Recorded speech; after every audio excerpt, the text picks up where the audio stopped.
Hey guys, welcome back to the Chicken's Home Gym. Today we're going to be talking about some of the best equipment to buy from Rogue and some of the stuff to stay away from when buying from Rogue. Now, if you've seen my gym, any clip of it at all, I got a lot of Rogue stuff in here. You can see we got the plates, we got some of the bars, we got the racks, we got the lots of Rogue stuff. Lots of Rogue stuff. I remember actually when I initially finished my gym and I posted on Reddit, and there was a few comments like, "Oh, here we go, another Rogue home gym, completely outfitted."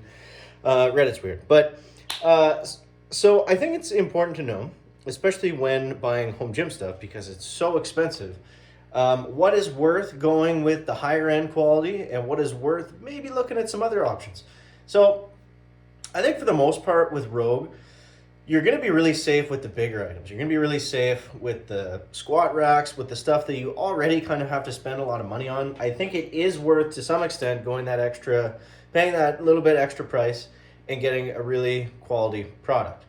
Some of the lower end stuff, I think it's not as needed. So if we talk about, and some of the stuff with Rogue, it really hits that nice price point too for what it is.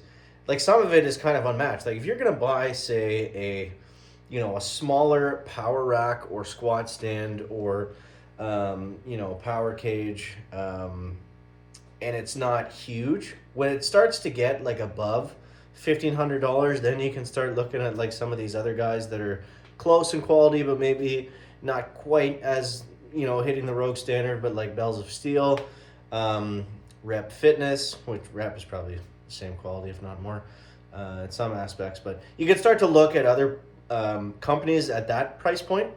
But I think for their kind of budget racks especially, Rogue really knocks it out of the park.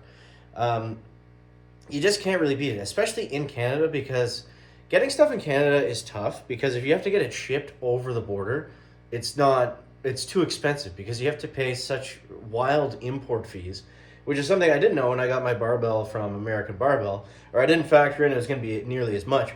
I paid it was like $175 just in import fees. Wouldn't have done that had I known going into it, but I love the bar, but yeah, that was for an expensive bar. That was a kick in the nuts for sure. So going back to Rogue, I think things like that make a lot of sense. They have a lot of really nice options too. They have similar to my strong arm combo rack. Now it's not a combo rack that Rogue has, but they have the Monster Light competition bench. And if you're looking for just a competition bench to get in Canada, I'm talking about Canadian dollars here. I think it's listed for $920, so under $1,000 for competition style bench. That's a pretty good deal these days. That's a pretty good deal. And yeah, you can go a lot cheaper than that, and you can go a lot more expensive than that too. But for something like, especially with a bench, that's kind of, not the whole reason, but that's part of the reason why I invested in like a nice standalone bench setup. It's just because I know it's going to be safe. And funny story, the other day I was benching and I was just going crazy on the bands just for fun. And I threw on the Green Monster band and another one. And I think I had like 185 on the bench. And I lifted it off and it felt fine. But I don't know, I just came down a little bit weird and it just slumped right on top of my neck. And I was like, oh, thank God I have the safety arms, because I would have died if these things failed on me.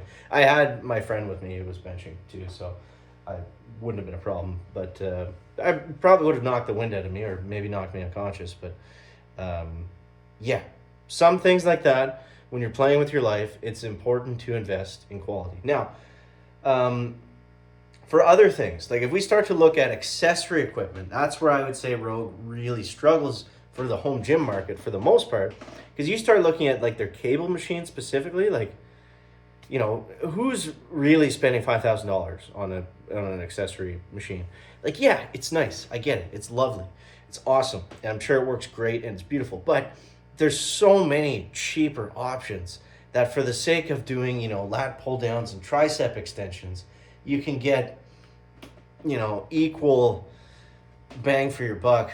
Better bang for your buck, but you can get the same work done out of it. It doesn't need to be the free motion, those are great. I've never used one, but they look awesome. But it doesn't need to be that, especially when you're talking about secondary exercise, especially when it's something that you're doing chest flies with, when you can honestly get, not as good, but a fairly similar stretch. Probably just using bands tied it against something. You know, it doesn't have to be.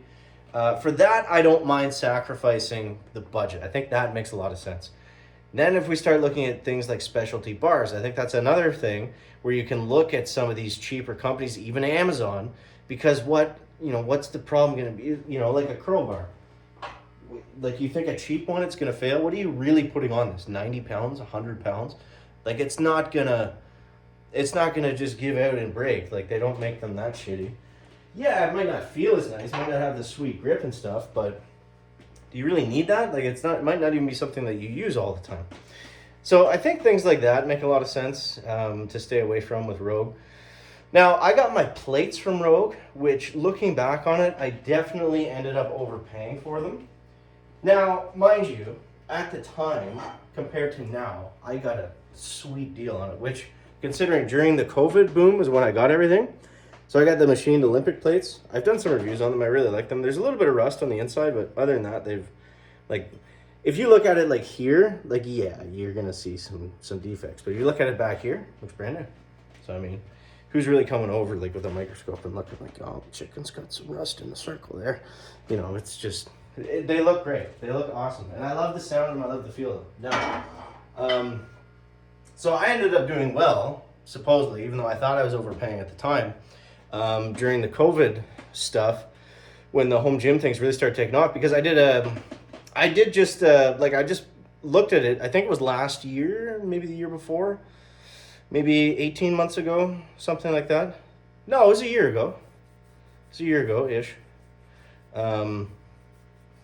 Yeah, and so what I did was I loaded up the same amount of plates that I would get, and then I did an order, and I just added them to the cart just to see what it would cost. It was over $5,000, $5,500 is what the same exact plates cost. I got them for like $2,200, which is still extremely expensive for weight plates, but you know, it feels like a steal. It feels like an absolute steal. So that ended up working out really well. So yeah, I think, you know, for the accessory stuff, for the things that aren't like the basic staples, that's where you can really look around, and that's where you can get a better bang for your buck. Like, but I still think, you know, I don't want to be known as the guy that just shits on Rogue.